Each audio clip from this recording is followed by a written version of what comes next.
আল্লাহর নবী বলেছেন, আবু হুরায়রা থেকে বর্ণিত হাদিস, যে দুনিয়ার সব কিছু লানতপ্রাপ্ত, রহমত শূন্য, সেখানে আল্লাহর রহমত নাই, কিন্তু 4টি জায়গায় আল্লাহর রহমত আছে। বলেন কয়টি জায়গায় আল্লাহর রহমত আছে?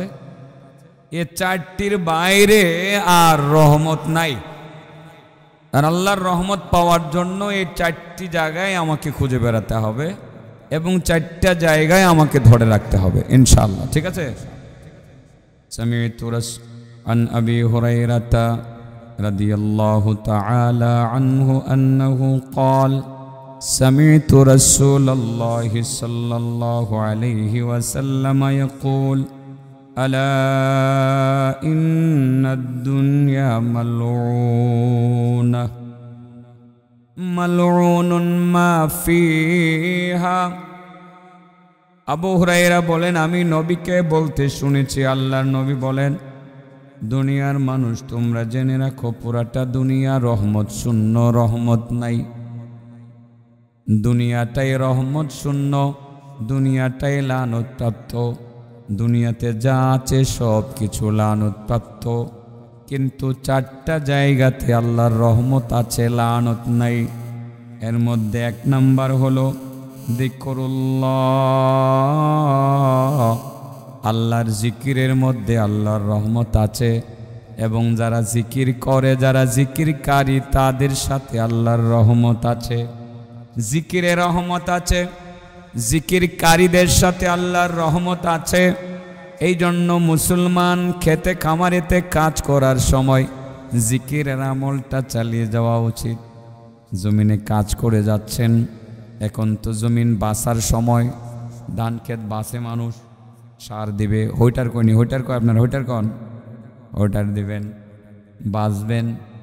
এই কাজের ফাঁকে ফাঁকে কতক্ষণ পর পর বলবেন লা ইলাহা ইল্লাল্লাহ, লা ইলাহা ইল্লাল্লাহ, লা ইলাহা ইল্লাল্লাহ।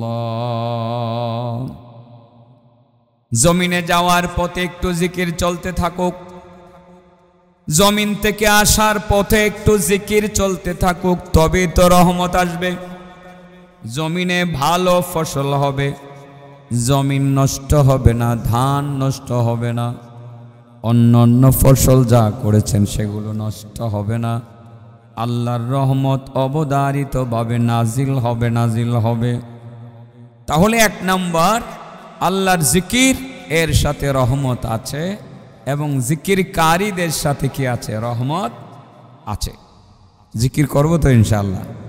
হ্যাঁ, লা ইলাহা ইল্লাল্লাহ, এটাই কি শুধু জিকির না, আরো আছে সুবহানাল্লাহ, সেটা তাসবিহ, সেটা জিকিরের অন্তর্ভুক্ত। সাল্লাল্লাহু আলাইহি ওয়াসাল্লাম, নবীর উপরে দরুদ, সেটাও জিকিরের অন্তর্ভুক্ত। কোরআন তেলাওয়াত জিকিরের অন্তর্ভুক্ত। নামাজ পড়া জিকিরের অন্তর্ভুক্ত। তার মানে হলো বোঝা গেল, যারা নামাজ পড়ে তাদের উপরে আল্লাহর লানত নাই, তাদের উপরে রহমত আছে। ঠিক না বেঠিক? জিকির লা ইলাহা ইল্লাল্লাহ, এর সাথে রহমত আছে। তাসবিহ সুবহানাল্লাহ, এর সাথে রহমত আছে। দুরূদ সাল্লাল্লাহু আলাইহি ওয়াসাল্লাম, এর সাথেও রহমত আছে, কোনো লানত নাই। যখন আল্লাহর কোনো বান্দা তার নবীরে মহব্বত করে, একবার দুরূদ শরীফ পাঠ করে, আল্লাহ রাব্বুল আলামিন নগদে 10টা রহমত তার উপরে নাজিল করে। তাহলে সুবহানাল্লাহ, সেটাও জিকিরের অন্তর্ভুক্ত। সাল্লাল্লাহু আলাইহি ওয়াসাল্লাম, সেটাও জিকিরের অন্তর্ভুক্ত। লা ইলাহা ইল্লাল্লাহ, সেটাও জিকির। মাগরিবের নামাজ মসজিদে আদায় করা, সেটাও জিকির। এশার নামাজ মসজিদে আদায় করা, সেটাও জিকির। ফজরের নামাজ মসজিদে আদায় করা, সেটাও জিকির। আর যারা এসব নামাজগুলো, মাগরিবের নামাজ, এশার নামাজ, ফজরের নামাজ সেগুলো অন্ধকারে আমরা আদায় করি। যেসব মুসলমান অন্ধকার সত্ত্বেও এই নামাজগুলো মসজিদে গিয়ে আদায় করে, ঘোর অন্ধকার অন্ধকার অন্ধকার, সে অন্ধকার অতিক্রম করে মসজিদে চলে যায় নামাজ পড়ার জন্য, অন্ধকার অতিক্রম করে নামাজ এশার নামাজ পড়ার জন্য মসজিদে চলে যায়, অন্ধকার অতিক্রম করে ফজরের নামাজ পড়ার জন্য মসজিদে চলে যায়। আল্লাহ নবী তাদের ব্যাপারে আরেকটা কথা বলেছেন, আল মাশাউনা ইলাল মাসাজিদি বিযুলাম উলাইকাল খাওয়াদুন উলাইকাল খাওয়াদুন ফি রাহমাতিল্লাহ। যারা অন্ধকার থাকার পরেও অন্ধকার অতিক্রম করে যারা বেশি বেশি মসজিদে গমন করে, তারাই তো মূলত আল্লাহর রহমতের সাগরে ডুব দিয়ে থাকে। সুবহানাল্লাহ করতেন না? সেই পুরনো কথাই বলেন, দুনিয়ার সব কিছু লানত প্রাপ্ত, কিন্তু কয়টা জিনিসের উপরে আল্লাহর লানত নাই? দুনিয়ার সব কিছু রহমত শূন্য, কয়টা জায়গা রহমত শূন্য না? এক নম্বর কি? জিকরুল্লাহ। বলেন এক নম্বর জিকরুল্লাহ। শুধু জিকির বলবো না, কি বলবো? জিকরুল্লাহ। আল্লাহ বলেন ফাদকুরুনি আযকুরকুম ওয়াশকুরুলি ওয়ালা তাকফুরুন। ও দুনিয়ার মানুষ, তোমরা আমি আল্লাহর জিকির করো, তোমরা লা ইলাহা ইল্লাল্লাহ এই কালিমার জিকির করো অথবা অন্যভাবে জিকির করো। তোমরা আমারে জিকির করলে আমি কথা দিলাম আমি আল্লাহ নিজে তোমাদেরকে স্মরণ করব। আপনি যদি একবার বলেন লা ইলাহা ইল্লাল্লাহ, সাথে সাথে আল্লাহ রাব্বুল আলামিন আপনার দিকে দৃষ্টি নিক্ষেপ করে বলবেন, হায় রে আমার বান্দা, সে তো আমার জিকির করতে আছে, আমার বান্দার কি লাগবে আমি দিয়ে দিব। সুবহানাল্লাহ। আসলে জিকির যে কত বড় দৌলত, জিকিরের এই দৌলতটা এবং জিকির সংক্রান্ত আল্লাহ পাকের যে একটা কি বলবো যে পুরস্কারের ঘোষণা, এটা উম্মতে মুহাম্মদীর জন্য বড় একটা নিয়ামত। এই নিয়ামতটা আল্লাহ তার নৈকট্যশীল কোনো ফেরেশতাকে পর্যন্ত দেন নাই। আচ্ছা, আলোচনাটা লম্বা হয়ে যাইতেছে, আবারও একটু আলোচনা গুছগাছ করার জন্য বলি। বলেন কয়টা জায়গাতে আল্লাহর রহমত অবধারিতভাবে আছে? এক নম্বর জিকরুল্লাহ, মন থাকবে। এই যে একটা আয়াত পড়লাম, ফাজকুরুনি আযকুরকুম, আল্লাহ যে এই কথাটা বলছে, ও আমার বান্দারা তোমরা আমার জিকির করো আমি তোমাদেরকে স্মরণ করব। এই কথাটা কিন্তু পৃথিবীর অন্য কোনো নবী রাসূলের উম্মতকে আল্লাহ বলেন নাই। এই কথাটা আল্লাহ রাব্বুল আলামিন নৈকট্যশীল কোনো ফেরেশতাকে বলেন নাই। জিবরাইলকে বলেন না, জিবরাইল তুমি আমার কথা স্মরণ করো, আমার জিকির করো, আমিও তোমার স্মরণ করব। ঈসা নবীর উম্মত, মুসা নবীর উম্মত, কাউকে আমার আল্লাহ এই কথাটা বলেন নাই। এই কথাটা শুধু উম্মতে মুহাম্মদীকে বলছেন। সুবহানাল্লাহ। কই বোঝানোর জন্য একটা গল্প শোনাই লাইতাম।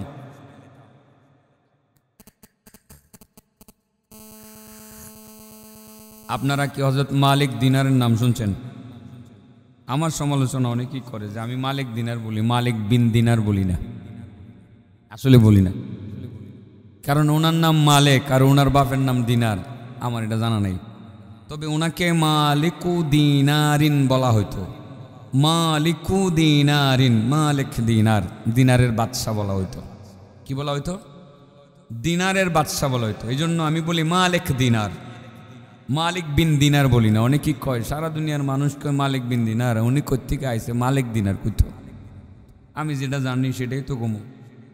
ওনার বাবার নাম দিনার আর ওনার নাম মালিক, এটা আমি জানি না। অন্য কেউ যদি জানে, যেদিন আমারে জানাইব সেদিন থেকে আমি মালিক বিন দিনার বলবো। আমি তো আসলে যেটুক জানি আমার জানার ভিতর থেকে বলতে হবে। আবার জ্ঞানের অহংকারও করা উচিত না, যে আমি জানি না মনে হয় আর কেউ জানে না, না এটাও ঠিক। এমনও আল্লাহর বান্দা যদি থাকে জানে, আমাকে যখন বলবে তখন আমি মেনে নেব, কোনো অসুবিধা নেই। হযরত মালিক দিনার রাহমাতুল্লাহ আলাইহি বিশ্ববিখ্যাত আল্লাহর ওলি। ওলি হওয়ার আগে আসিল পৃথিবীর মধ্যে অন্যতম একজন বড় মদখুর। তার মানে বোঝা গেল মদখুর সেও যদি ইচ্ছা করে আল্লাহর ওলি হবে তো হইতে পারবে, ঠিক আছে না? মালিক দিনার যদি উনি মদখুর, বিখ্যাত মদখুর হইয়া, কুখ্যাত মদখুর হইয়া ওলি হইতে পারেন, তো আপনি স্কুলের মাস্টার সাহেব জীবনে মদ খাইছেন না, আপনি ওলি হইতে পারতেন না? কেরে পারবেন তো ইনশাল্লাহ নাকি? আল্লাহর ওলি হওয়া তো আসলে কঠিন কিছু না। সাবজেক্ট যদি আল্লাহর ওলি হওয়া হইতো, কিভাবে ওলি হওয়া যায় সেটা হইতো, তাইলে আজকে ওলি বানিয়ে দিতাম। কিন্তু সাবজেক্ট নিচি একটা, আমি তো যে সাবজেক্ট বলার ইচ্ছা করি সেটাই বলি, অন্যদিকে যায় না। তো আজকে এটাই বলবো, অন্যদিন আপনাদেরকে ওলি বানানোর মিশনটা বলে দিয়ে যাও, যে কীভাবে ওলি বানানো যায়, কিভাবে ওলি হওয়া যায় ইনশাআল্লাহ। মালিক দিনার রাহমাতুল্লাহ আলাইহি বিখ্যাত মদখুর, উনি আল্লাহর ওলি হয়েছিলেন। আর উনি মালিক দিনার হয়েছিলেন কিভাবে, দিনারের বাদশা হয়েছিলেন কিভাবে, সেটা জানবো। এবং ওনার একটা বক্তব্য শুনবো যে আল্লাহ উম্মতে মুহাম্মদীকে যে কি নিয়ামত দিছেন, কোন নিয়ামতটা তার নৈকট্যশীল ফেরেশতাকে দেয় নাই, অন্য অন্য জাতিগোষ্ঠীকে দেন নাই, সেটা আমি এখন তার ঘটনা থেকে তুলে ধরব।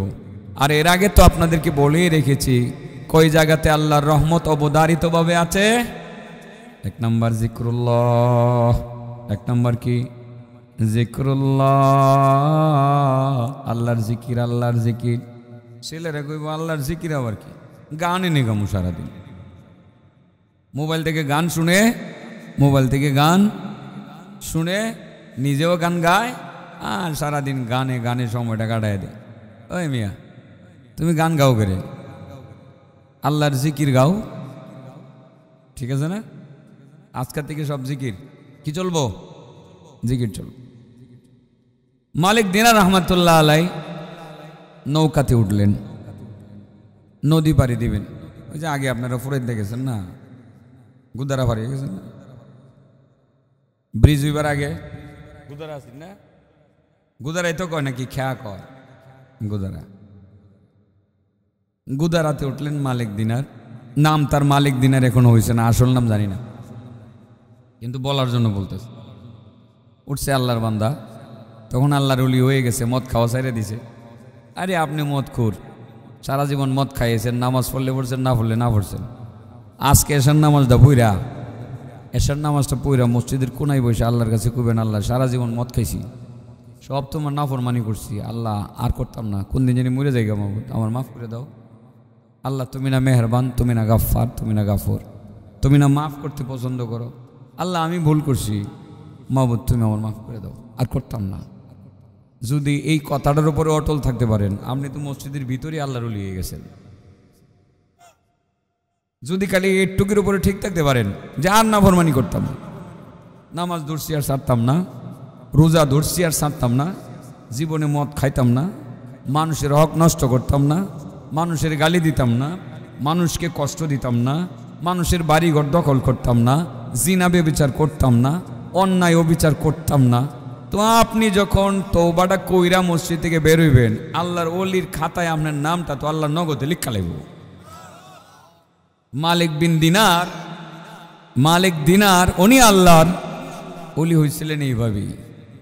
উনি গুদারার নৌকায় উঠছে, ওটার পরে আসলে আল্লাহর ওলি মানুষ, ওলিরা আসলে বুজুর্গানি দিন যারা প্রথমত দুনিয়াদারি সাইরা ওই লাইনে ঢুকা যায় আল্লাহর লাইনে, টাকা পয়সার খেয়াল হয়তো থাকে না। আমরা তো টাকা পয়সার খেয়ালটা আগে রাখি, আল্লাহর ওলিরা টাকা পয়সার নজর এত বেশি তাদের থাকে না, মাথার মধ্যে ওইটাই কাজ করে, আখেরাত আখেরাত আখেরাত। কারণ আল্লাহর ওলিরা জানে দুনিয়ার চেয়ে আখেরাতেই শ্রেষ্ঠ। তারপরেও প্রয়োজনীয় টাকা পয়সা তো থাকে, কিন্তু ওই দিন যখন গুদারার নৌকায় উঠলেন, ভাড়া নাই, কি নাই, এটারে আবার কেউ হাদিস বানায় ফেলবেন না, অনেক স্বীকৃত ঘটনা এগুলো। মালিক দিনারের অর্ধেক ঘটনা নিয়ে আসছেন ইবনে কুদামা মুকাদ্দিসি তার কিতাবে। এটা এখন যেটা বলতেছি এটা অন্য কিতাব, নামটা মনে নেই, আমি পড়েছি। মালিক দিনার যখন নৌকায় উঠছে, নৌকার মাঝিদের অভ্যাস হলো নৌকাটা যখন মাঝ নদীতে যাইব, এই ভাড়া দেন, সবাই ভাড়া দেয়। কয় টাকা ভাড়া? 6 দিনার। কয় দিনার? এই দিনার এখান থেকে আইছে, এবার অর্ধেক বাড়িছে ওনার নামের অর্ধেক। ভাড়া কয় দিনার? এটা একটা স্বর্ণ মুদ্রা অথবা মুদ্রা, 6 দিনার ভাড়া। সবাই ভাড়া দেয়। তো আল্লাহ রুলির কাছে এসে ভাড়া দেন হুজুর, ভাড়া দেন। হুজুরে কয় ভাড়া নাই। তো নৌকার যে উঠলেন তারা ওরা ভাই উঠে গেছে, আমার নদীটা পার হন লাগবো, আমার একটু মাফ করে দাও ভাই। আর মাফ তো করবা না, মাফ না করলে অসুবিধা নাই, আল্লাহ আমার তৌফিক দিলে ভাই তুমি আমারে ঠিকানাটা দিও, বা তোমার এই নদীর গাড়ি আইসা আমি নিজ দায়িত্বে তোমার ভাড়াটা দিয়ে যাবো। নৌকার মাঝি একটু রাগ হয়ে করছে, হুজুর মানুষ, মানুষের ভাই খাইয়া আন্দাজ বরাদ নাই, নৌকার ভাড়া না নিয়ে, গুদারের ভাড়া না নিয়ে এসে নৌকা তুলছে। আসলে হুজুরের তো আন্দাজ বরাদ নাই, হুজুর আর দুষ্টা কিন্তু মানুষ একটু বেশি দেখে। একটু দূর যদি কর্তারেও কোনো হুজুরে এবার দেখবেন দুলফিডা এলেছে। যদি কোনো মাদ্রাসার কোনো হুজুর শয়তানের ধোকায়, শয়তানের ধোকে তো পড়তেই পারে, একটা কিছু করে, ফেসবুক, ইউটিউব, সারা বাংলাদেশের সমস্ত পত্রিকা যা আছে সব দেখবেন তুলপার হয়ে যাবো, হুজুর এই কামটা করে। মাস্টাররা যে এত কিছু করে, আর স্কুলের ছেলেদেরকে নিয়ে গেছে শিক্ষা সফর কয় পিকনিক। আমি অন্তর থেকে এবং এই শিক্ষা সফরের বিরোধিতা করতেছি। মাস্টারদের সাথে ছাত্রছাত্রীদেরকে আর শিক্ষা সফরে পাঠানো দরকার নাই। আপনার ছেলে মেয়েদেরকে মাঝে মধ্যে এদিক সেদিক ঘুরানোর দরকার আছে, আপনি নিজে নিয়ে যাইবেন, পারতেন না? আপনি নিজে নিয়ে যাইবেন। আমার ছেলে মেয়ের আজকে যাইতে চাইছে, আমার গাড়ি দিয়ে আমার মারি দিয়ে পাঠাইছি, অসুবিধা হয়েছে কোনো? হ্যাঁ, আমার বাচ্চাদের আরও চাহিদা আছে। কি চাহিদা? বাবা আমরা কক্সবাজার যাব, বলছি ইনশাল্লাহ ঈদের 2 দিন পরে যাবা, বাবার সাথে যাবা। শিক্ষা সফর কিসের? শিক্ষা সফরের নামে তো আকাম হইতেছে, এগুলো তো পত্রিকায় আসে না।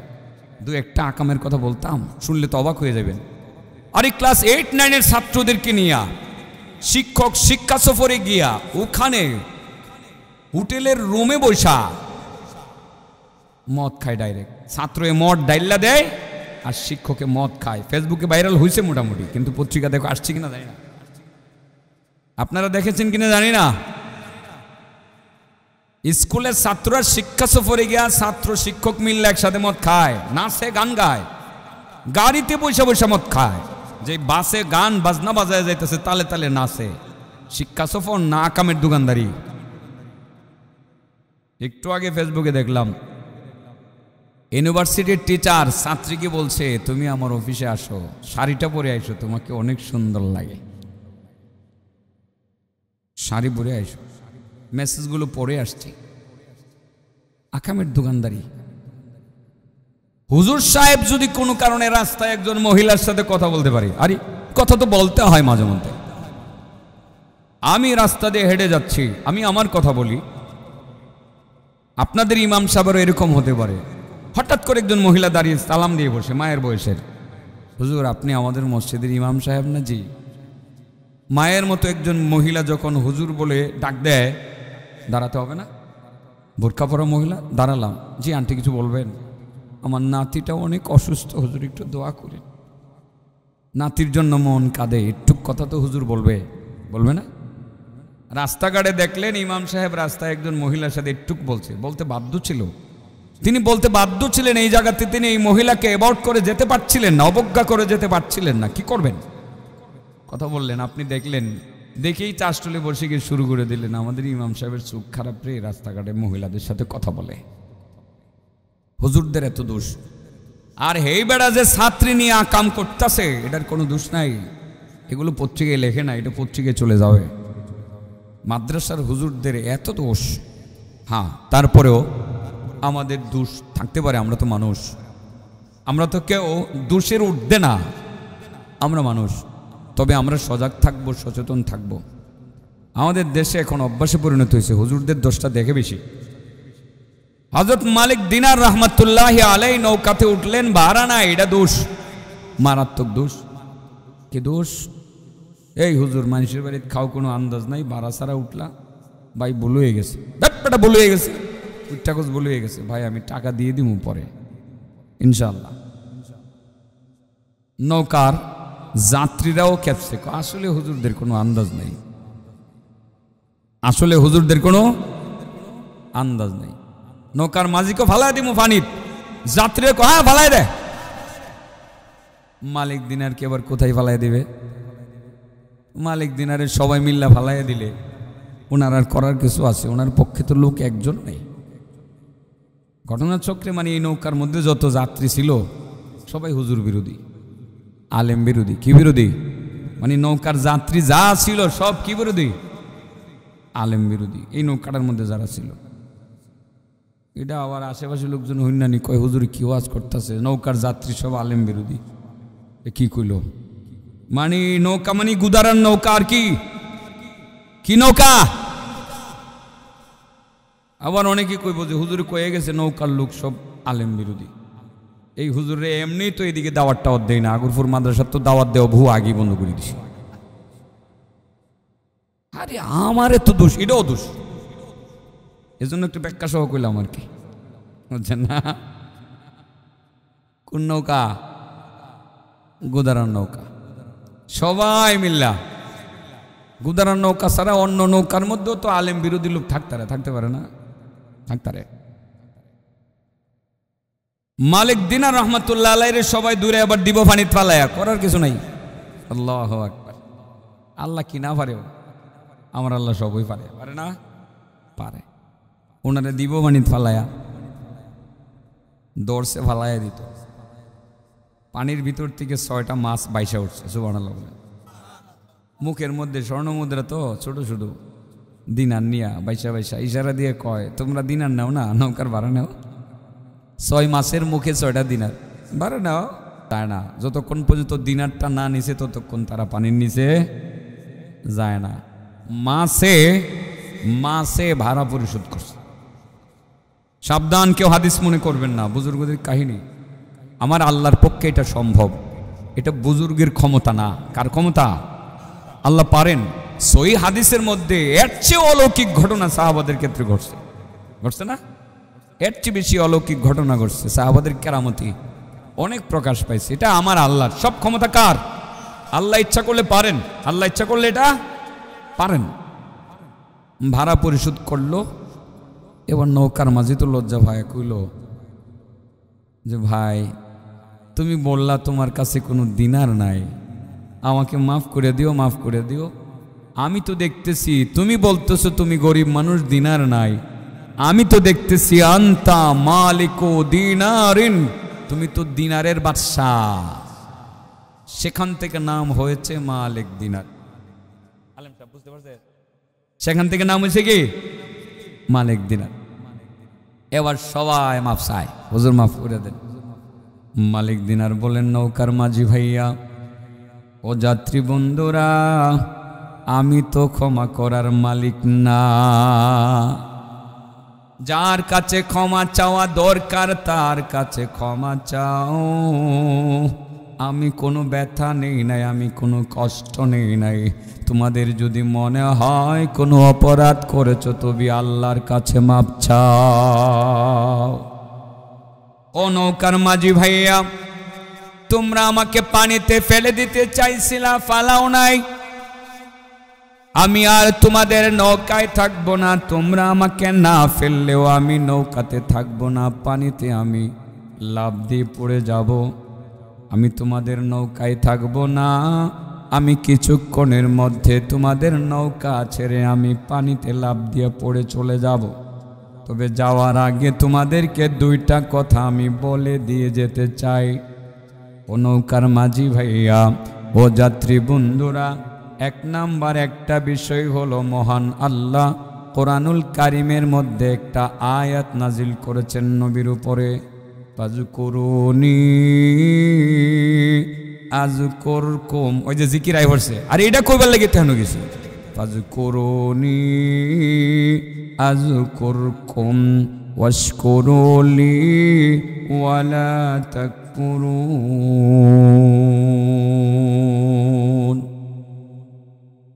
ও দুনিয়ার মানুষ, তোমরা আমি আল্লাহর জিকির করো, আমি আল্লাহরে স্মরণ করো। আমি আল্লাহ কথা দিলাম তোমাদেরকে স্মরণ করব।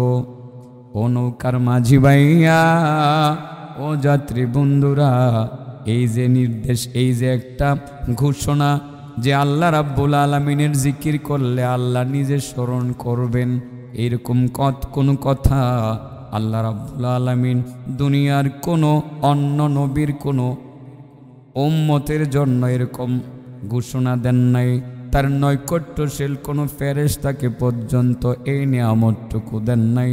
এই নিয়ামতটুকু শুধু উম্মতে মুহাম্মদীকে দেওয়া হয়েছে। ও নৌকার মাঝি ভাইয়া, ও যাত্রী বন্ধুরা, এই নিয়ামতটাকে তোমরা ভুলে থাকিও না, কদর করিও। তার মানে তোমরা জিকির করিও, জিকির করিও। যদি তোমরা আল্লাহর জিকির করো, আল্লাহ তোমাদেরকে স্মরণ করবেন। এমনও কথা হাদিসের মধ্যে আছে, আল্লাহর যে সব বান্দা বান্দিরা জিকির করতে করতে জিহ্বা তাজা রাখবে, তারা মূলত হাসতে হাসতে জান্নাতে চলে যাবে। হযরতে মালিক দিনারের বাদশা হয়ে গেলেন। তিনি মালিক দিনার বললেন, ও নৌকার মাঝি ভাইয়া, ও যাত্রী বন্ধুরা, আমি চলে যাওয়ার আগে দুইটা কথা তোমাদেরকে বলে যেতে চাই। এক নম্বরে আল্লাহর জিকিরের প্রতি যত্নবান হইও, জিকিরের প্রতি যত্নবান হইও। কারণ কোরআনের এই আয়াতটা আল্লাহ রাব্বুল আলামিন এই ঘোষণাটা শুধুমাত্র উম্মতে মুহাম্মদীর ক্ষেত্রে দিয়েছেন। দুনিয়ার অন্য কোনো নবী রাসূলের ক্ষেত্রে, উম্মতের ক্ষেত্রে সেটা দেন নাই।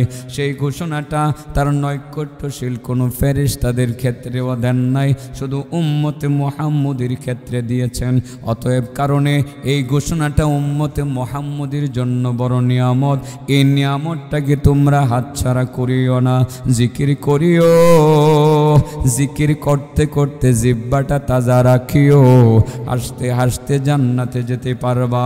আর দুই নাম্বার কথাটা হলো, যেটা আমি তোমাদেরকে বলতে চাই, সেটা হলো দুনিয়াতে আলেম হবে দুই শ্রেণীর আলেম।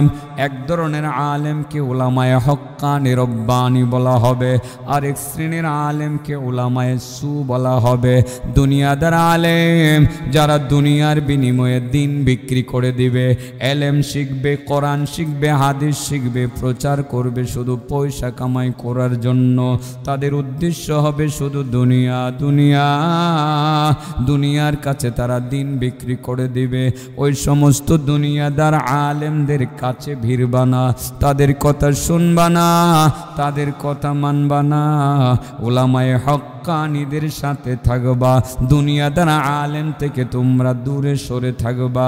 এই কথাটা বলে মালিক দিনার বলেন, ও নৌকার মাঝি ভাইয়া, যাত্রী বন্ধুরা, দুইটা কথা বলা আমার দায়িত্ব ছিল, আমি বলে দিলাম। এবার আমি তোমাদের নৌকাতে আর থাকতে চাই না, তোমাদের নৌকা থেকে আমি পানিতে পড়ে যেতে চাই। তোমরা আমাকে না ফেললেও আমি নিজে নিজে লাফ দিয়ে পড়তে চাই। এই কথা বলে বিসমিল্লাহ উচ্চারণ করে তিনি পানিতে পড়ে গেলেন। আল্লাহ পাকের কুদরতি ইশারা কেমন, কিভাবে যে তিনি নদী পার হইয়া এই নৌকার বহু আগে তার গন্তব্যে পৌঁছে গেলেন, কেউ বুঝতে পারলেন না। আমার আল্লাহর পক্ষে তার বান্দাকে নৌকা ছাড়া নদী পার করানো কি সম্ভব? আলা আল হাদরামি নবীর সাহাবী, তিনিও কিন্তু সাগর পাড়ি দিয়েছিলেন তার সাহাবায়ে কেরামদেরকে, বন্ধুদেরকে নিয়ে। শুধুমাত্র তারা নিজেরা হেঁটে যান নাই, উটের উপরে, ঘোড়ার উপরে সোয়ার হয়ে পানির উপর দিয়ে লাফাইতে লাফাইতে লাফাইতে লাফাইতে ঘোড়া সহ একবার সাগর পাড়ে দিয়ে ওপার চলে গিয়েছিলেন। প্রসিদ্ধ ঘটনা। আপনারা যারা হায়াতুস সাহাবা ইদ্রিস কান্দলভির পড়েছেন, হায়াতুস সাহাবা অনেকেই পড়েন মনে হয়, বিভিন্ন মসজিদে ইমাম সাহেবরা পড়ে, আপনারা পড়ে দেখবেন। এটা আমার আল্লাহর পক্ষে সম্ভব কি সম্ভব না? সম্ভব। তাইলে জিকির সেটা আল্লাহর বড় একটা নিয়ামত। এটা যারা করতে পারে তারা আল্লাহর নিয়ামতের ভিতরে থাকে, রহমতের ভিতরে থাকে। আসলে এটা অনেক সহজ হইলেও এমনও আল্লাহর বান্দা আছে সারাদিন একবারে লা ইলাহা ইল্লাল্লাহ বলা তার পক্ষে সম্ভব হয় না। তার মানে বোঝা গেল সেই লোকটা আল্লাহর রহমতের গণ্ডির ভিতরে আসতে পারে নাই। এই জন্য যখনই সুযোগ হবে তখনই আমরা পড়ব লা ইলাহা ইল্লাল্লাহ। এটা আমরা করব, আল্লাহ আমাদেরকে স্মরণ করবে তো ইনশাআল্লাহ। বলেন কয়টা জায়গায় অবধারিতভাবে আল্লাহর রহমত নাজিল হয়? এক নম্বরে আল্লাহর জিকিরের মধ্যে এবং জিকিরকারীর উপরে আল্লাহর রহমত বর্ষিত হইতে থাকে। জিকির কারে কয়? লা ইলাহা ইল্লাল্লাহ জিকির, সুবহানাল্লাহ তাসবিহ হইলেও জিকির, দুরুদ পড়াও জিকির, নামাজ পড়াও জিকির। ঘটনা কি, আমি এত লম্বা ওয়াজ আজকে শুরু করছি, আমার আন্দাজ হয় নাই। আজান দিতে গেছে মাত্র একটার ভিতরে আজানের সময় হয়ে গেছে। আর কয়টা মিনিট সময় নিলে অসুবিধা হইতো না তো আপনাদের? হ্যাঁ না, বেশিক্ষণ লাগতো না। এখন আমি গুজগাছ করে এলাম, ইনশাল্লাহ জিকির করতাম তো। আরেকটা কথা মনে রাখবেন, জিকির করতে পারলে শয়তান আপনার কাছে বিরতে পারতো না। একবার জিকির করবেন, শয়তান অন্ততপক্ষে কয়েক কিলোমিটার দূরে যাইব। আল্লাহ রাসূল সাল্লাল্লাহু আলাইহি ওয়াসাল্লাম বলেছেন, আল্লাহর যেসব বান্দা বান্দিরা জিকির করবে, শয়তান আর তাদের মধ্যে একটা দেয়াল সৃষ্টি হয়ে যাবে, জিকির নামের দেয়াল। জিকির থাকবে, শয়তানের দেয়াল ডিঙ্গাইয়া জিকিরকারের কাছে ভিড়তে পারবে না। এজন্য যখনই সুযোগ হবে তখনই আমরা পড়ব লা ইলাহা ইল্লাল্লাহ, লা ইলাহা ইল্লাল্লাহ, লা ইলাহা ইল্লাল্লাহ, সুবহানাল্লাহ ওয়ালহামদুলিল্লাহ, আল্লাহু আকবার। এগুলো আমরা পড়তে থাকবো, দুরুদ পড়বো, আস্তাগফিরুল্লাহ পড়বো তো নাকি? না গেলে ওয়াজই শুনবো, আমল করতাম না। আমির সাহেব পরে আইসে, আমির সাহেবের ওয়াজ করে লাইছি, তাই না? ওয়াজ করে লাইছি আলহামদুলিল্লাহ। আপনারা এত মানুষ করতে গাইলেন, এশার নামাজের পরে তো এত মানুষ হয় না, মাইক দিয়ে ডাইক কেউ আনন্দ হয় না। আজকে আলহামদুলিল্লাহ বহু মানুষ এই সিফার ভিতরে আইসা পড়ছেন। আর মাহফিলও যে ডেটটা হয়েছে এটা তো মনে হয় খুব দেরি হয়েছে না। পোস্টার করা হয়েছে, পোস্টার ছাড়া এত মানুষ, 50,000 টাকা খরচ করে এত মানুষ পাওয়া যায় না। আসলে আপনাদের এলাকার মানুষ ভালো, এই জন্য আমি ভাবছি সব কয়টা কথা কয়ে যাই, অল্প সময় হইলেও ইনশাল্লাহ কয়ে যাবো, ঠিক আছে না? বলেন কয় জায়গাতে আল্লাহর রহমত অবধারিত? এক নম্বর জিকির, এবং যাহা জিকিরের নিকটবর্তী করে, তার মানে আপনার ওই যে ওয়াজ মাহফিল, এটাও যারা আসে এটাও আল্লাহর রহমতের সামিয়ানার নিচে থাকে, সুবহানাল্লাহ। কারণ ওয়াজ মাহফিলে আসলে আল্লাহর জিকিরের নিকটবর্তী করে। ওয়াজে আসলে জিকির করতে মনে চায়, ওয়াজে আসলে নামাজ পড়তে মনে চায়, ওয়াজে আসলে দুরুদ পড়তে মনে চায়। তো এই জাতীয় আরও যত আমল আছে, যেসব আমল করলে জিকিরের নিকটবর্তী করে, জিকিরের কাছাকাছি পৌঁছাইয়া দেয়, এইগুলোর সাথে আল্লাহর রহমত অবধারিতভাবে আছে। হ্যাঁ, এটা হলো 2 নম্বর। 3 নম্বর, ও আলিমুন, ওই যে মালিক দিনারের কথার সাথে মিলবো। আলিমুন, আলেম, সত্যিকার আলেম। আলেম 2 প্রকার, আগেই বলছি, উলামায়ে হক্কানি, উলামায়ে রব্বানি, আরেকটা আছে উলামায়ে সু, দুনিয়াদার আলেম। সত্যিকার আলেম যারা, হক্কানি আলেম যারা, এলেম কোরআন হাদিস দিন ধর্ম দুনিয়ার বিনিময়ে বিক্রি করে না। কি করে না? বিক্রি করে না। অনেকে তো বিচালায়, ঠিক আছে না? বিচালায়। আর বেচার নমুনা বা ধরন এটা আপনারা ভালো করেই বুঝেন, আমার বোঝানোর দরকার নাই। উলামায়ে হক্কানি যারা হকের পথে চলে, মানুষকে হকের পথ দেখায়, মানুষকে সত্য পথ দেখায়, নামাজের পথ দেখায়, ইবাদতের পথ দেখায়, মানুষকে আল্লাহর রাসূলের পথ দেখায়, জান্নাতের পথ দেখায়। এর বিনিময়ে দুনিয়া আশা করে না, আকাঙ্ক্ষা করে না, উদ্দেশ্য হলো তার আখিরাত। ওই সমস্ত আলেম যারা, ওই আলেমরা আল্লাহর রহমতের গণ্ডির ভিতরে থাকে, সুবহানাল্লাহ। আলেম, তাইলে আলেমদের সাথে চললে রহমতের কাছাকাছি থাউন যাইব, তাই না বাবা? আলেমদের সাথে চলবেন। আপনার মসজিদের ইমামের সাথে দৈনিক অন্ততপক্ষে 2-4-5 মিনিট সময় দেওয়ার চেষ্টা করবেন। ইমাম হক্কানি আলেম, হ্যাঁ ভুল হতে পারে, হক্কানি আলেম যে ভুল হবে না এটাও ঠিক না। হক্কানি আলেম তো মানুষ, ভুল হতে পারে না? ভুল হতে পারে। ভুল হইলে এই ভুলটা শুধরে নেবেন। তাহলে আলেমদের সাথে চলবো, আলেমদেরকে মহব্বত করব, আর পারলে নিজে আলেম হয়ে যাব, নিজে পারলে আলেম হয়ে যাব। তাইলে আল্লাহর বান্দাদের মধ্যে যারা আলেম, তারা রহমত শূন্য না, তারা লানত প্রাপ্ত না। দুনিয়ার বাকি সব লানত প্রাপ্ত, শুধু 4টা জায়গাতে আল্লাহর লানত নাই, আল্লাহর রহমত অবধারিতভাবে আছে জিকিরের মধ্যে, জিকিরকারীর মধ্যে, এবং ওইসব জায়গা বা ওইসব স্থান বা ওইসব কাজ যাহা জিকিরের দিকে ধাবিত করে, নিকটবর্তী করে, ওইসব জায়গাতে আল্লাহর রহমত আছে এবং আলেমদের উপরে আল্লাহর রহমত আছে। বাস্তব কথা, এটাই বাস্তব। আলেমদের উপরে, হক্কানি আলেমদের উপরে আল্লাহর রহমত আছে এবং আলেমদের কাছাকাছি যারা থাকে তাদের উপরে আল্লাহর রহমত আছে। ইনশাআল্লাহ পারলে আলেম হয়ে যাবো, নাহলে আলেমদের সাথে চলাফেরা করবো, আর ছেলে মেয়েদেরকে আলেমা বানাবো। ছেলেদেরকে মাদ্রাসায় ভর্তি করবো, মেয়েদেরকে স্কুলে ভর্তি না করে মাদ্রাসায় করে এলামো। কারণ স্কুলের শিক্ষা ব্যবস্থার মধ্যে ইদানিং বদ্দিনী ঢুকে গেছে, আর মন্ত্রীর মনটা খারাপ হয়ে গেছে। আমাদের মন্ত্রী মহোদয়ের নাম জানি কি, শিক্ষামন্ত্রীর কি জানি কি, নওফেল লাস্টে, পুরাটা এখনও শিখতারছি না, মহিবুল আলম মনে হয় মাননীয় শিক্ষামন্ত্রী। ওনার মনে বড় ব্যথা, নুরানি মাদ্রাসা, ইসলামিক ইন্টারগার্ডেন যে পরিমাণ হয়েছে, এগুলোর কারণে স্কুলের ছাত্র কমে গেছে। ওনার মনে বড় ব্যথা। আমি বলি ব্যথাটা আপনার ঠিকই, ব্যথাটা লাগছে, কিন্তু এই জন্য আমরা কেউ দায়ী নাই, আপনি নিজেই দায়ী। শিক্ষা ব্যবস্থার মধ্যে যে আকামটা আপনারা করছেন কারিকুলামের মধ্যে, আপনারা যেইভাবে ট্রান্সজেন্ডার ঢুকাইছেন, ইসলাম শিক্ষা বইয়ের মধ্যে মূর্তি ঢুকাইছেন, 8-9 বইয়ের মধ্যে হাফ প্যান্ট পরা মাইয়াদের ছবি ঢুকাইছেন, তো আমাদের দেশের সাধারণ মানুষ হইলেও বাংলাদেশের মানুষ ইসলাম প্রিয় মানুষ, এরা ধার্মিক ধর্মকর্ম পছন্দ করে, এদের কাছে এটা ভালো লাগে নাই, চিন্তা করছে থাক আর স্কুলে ভর্তি কইরা এদেরকে আর হাফ প্যান্ট পরার জন্য উদ্বুদ্ধ করার দরকার নাই, এদেরকে মাদ্রাসায় ভর্তি করে ফেলি, সেখানে বাংলা আছে, অঙ্ক আছে, ইংরেজি আছে, সমাজ আছে, ভূগোল আছে, সব কিছু আছে, আরবি তো আছে, ওই কোরআন আছে, হাদিস আছে, নীতি নৈতিকতার শিক্ষা আছে, সব শিক্ষা আছে। এই জন্য বুদ্ধি করে হেরা মাদ্রাসায় ভর্তি করতেছে। তো আপনি যেইটা আশঙ্কা করতেছেন, এই আশঙ্কাটা আসলে ঠিক, এর জন্য আপনি দায়ী।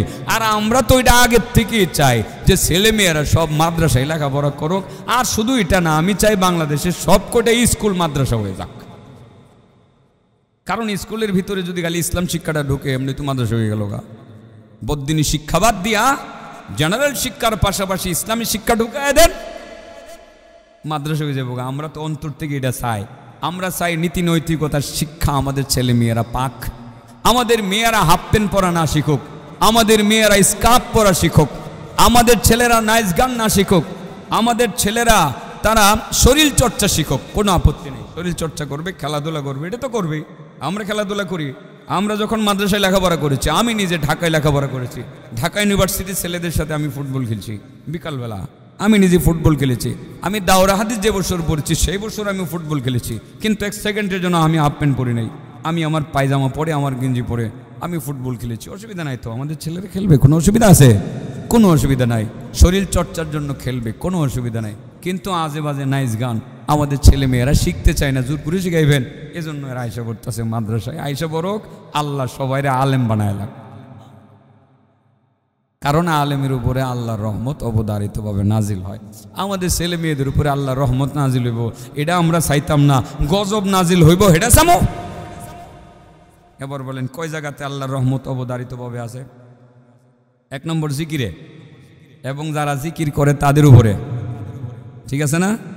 2 নম্বর জিকিরের দিকে যেগুলো ধাবিত করে সেই জায়গাতে আল্লাহর রহমত, যেরকম আজকের এই মাহফিল, মাদ্রাসা, মসজিদ ইত্যাদি, ঠিক আছে না? 3 নম্বর আলেম, কার উপরে? আলেম বলবে। 4 নম্বর, এটার মধ্যে তো আপনারা জিতে গেলেন গা, জিতাই দিতাম নি, জিতা তো গেলেন আজকে। আও মুতাআল্লিম, মুতাআল্লিম যারা শিখে, মাদ্রাসার ছাত্রদের উপরে আল্লাহর রহমত নাজিল হয়। এবং যারা আপনারা এখানে আইছেন, কি কিছু শিখার জন্য আসছেন না, না শিখার জন্য আসছেন? শিওর শিখার জন্য, তাহলে আপনার উপরে আল্লাহর রহমত নাজিল হইব। আপনি লানত প্রাপ্ত না, আপনি রহমত প্রাপ্ত। অতএব কারণে মাহফিলে যাইবেন, বুজুর্গানি দ্বীনের দরবারে যাইবেন, তালিমের মজলিসে বসবেন, জিকিরের মজলিসে বসবেন, আল্লাহওয়ালাদের মজলিসে বসবেন, ভালো মানুষের মজলিসে বসবেন কিছু শিখার জন্য। আপনি মুতাআল্লিম হয়ে গেলেন, ছাত্র হয়ে গেলেন। এই যে আজকে ছাত্র হয়ে গেলেন, এরকম যখনই সুযোগ হবে 10 মিনিটের জন্য ছাত্র হওয়ার জন্য কোনো মজলিসে বসবেন। 10 মিনিট, মাত্র 10 মিনিটের জন্য আপনি ছাত্র হবেন। ইনশাআল্লাহ আল্লাহর রহমত আপনার উপরে অবধারিতভাবে নাজিল হবে।